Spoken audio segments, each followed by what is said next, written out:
காவிரி தந்த தமிழகத்து புதுமணலில் களம் அமைத்து சேர சோழ பாண்டி மன்னர் கோபுரத்து கலசத்தில் யார்குடிதான் பறப்பது என்று இன்று போல் போர் தொடுத்துக் கொண்டிருந்த காலம் அது. அந்நாளில் ஓர் களத்தில் தாய்நாடு காக்க தாவி பாய்ந்து செத்தா தந்தை என்ற செய்தி கேட்டு தணல் வீழ் மெழுகானாள் தமிழகத்து கிடியொருத்தி. அனல் போலும் கண்டுடனே அயலூர் சென்றிருந்த அவள் கணவன் வந்துட்டான். புனர்வோக்கும் விழியாலே அவள் போர் செய்தி தந்திட்டாள்.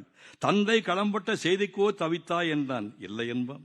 முல்லை சூழ் இந்நாட்டு படையில் ஓர் வீரர் உழைந்திட்டால் நல்ல உலகில் ஒரு கிழி செல்வந்து போலன்றோ, இனி தடையின்றி நுழைவரே பகைவர் எண்ணினேன், அடைபட்டார் கண்ணீர் அணையுடைத்தது அத்தான் என்றாள்.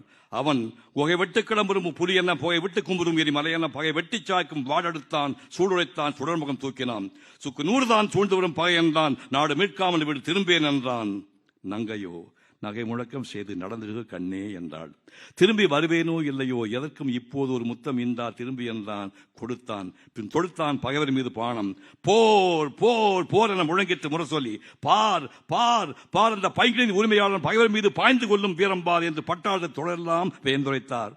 அந்த கட்டாணி முத்தாடும் கண்வழியே சிந்திட்டால் களத்தினிலே அத்தானுக்கு அடுக்கடுக்காய் குவிந்து வெற்றிகளை கேட்டுவிட்டு கோட்டைகள் விடுபட்டன, எதிரின் குதிரைக்காரர்கள் உடைபட்டன, வேடப்படை முறிபட்டது, வேல்கள் பொடிபட்டன, எம் கொற்றவன் படை கொட்டும் பேரியை கோடை என கேட்குது கேட்குது என குதித்திட்டாள். புதுப்பண் அமைத்திட்டாள்.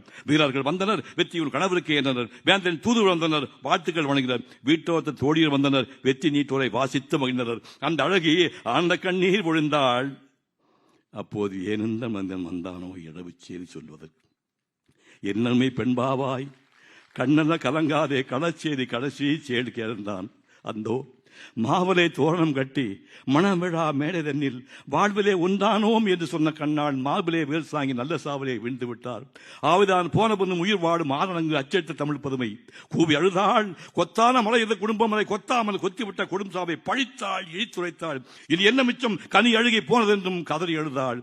பனிவெல்லும் விழிகாட்டி பனவெல்ல மொழியுரைத்து பள்ளியரை கவிபாடும் நாளெல்லாம் மண்தானோ, இனி இது தூங்கான கண்தானோ என அழுதாள். அத்தான் என் பிணம் கிடக்கும் களம் நோக்கி தொழுதாள். சோகத்தால் வீழ்ந்து விட்ட அவள் காதில் வெற்றி வேகத்தால் பகைவதட்டும் போர் முரசம் பட்டதுதான் தாமதம், கெட்டதுதான் கெட்டதும் குடி முழுவதுமே பட்டொழிந்து போகட்டும் இருந்தாள். மட்டிலா போல் கொண்ட நாட்டுக்கே என்று வீட்டுக்கோள் வாழ்வேன் என்றால் வட்டினால் நாடி பார்க்கும் விதம் கொண்ட தமிழ்நாட்டு மாதரசு தொட்டிலே இட்டு தான் வளர்த்த தூய செல்வன் அட்டியின்றி கல்விற்கு ஆரம்பத்தடி ஆசானம் சென்றுக்கு நினைவு கொண்டாள். அம்மா என பாய்ந்தான் அழகு மிகு மழை அன்பு தங்கம். அப்பா தாத்தா ஊர் திரும்பினாரோ என்றான். திரும்பி வந்து சாவூர் சென்று விட்டார். கரும்பே நீயும் வா என்றாள். என்ன வாங்கி வந்தார் என்றான். மானம் மானம் அறியாத மானம் என்றாள். மகனே அதை சோதிக்க நீயும் வருகை என்றாள். வந்து விட்டான் குல குழந்து